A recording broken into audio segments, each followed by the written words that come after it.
ఈరోజు సింపుల్గా పులియోగర చేసి చూపెడతాను. బ్రేక్ఫాస్ట్కి కావాల్సిన పదార్థాలు ఇవి. 100 ml అంతా ఆయిల్ వేసుకుంటాము.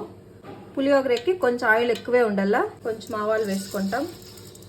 ఆవాలు చిట్లింది. ఇప్పుడు పల్లీలు వేసుకుంటాము. పల్లీలు కొద్దిగా ఫ్రై అయిన తర్వాత శనగపప్పు, ఉద్దిపప్పు వేసుకుంటాం. ఎండుమిర్చి, కరివేపాకు, ఒక స్పూన్ అంతా పసుపు పొడి, పులియోగర పౌడర్ వేసుకొనేస్తాము.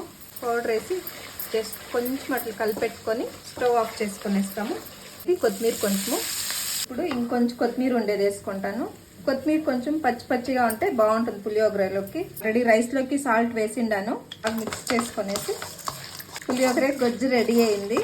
ఇప్పుడు రైస్ ఇందులోకి వేసుకుంటాము. అది మిక్స్ చేసుకొనేస్తాము.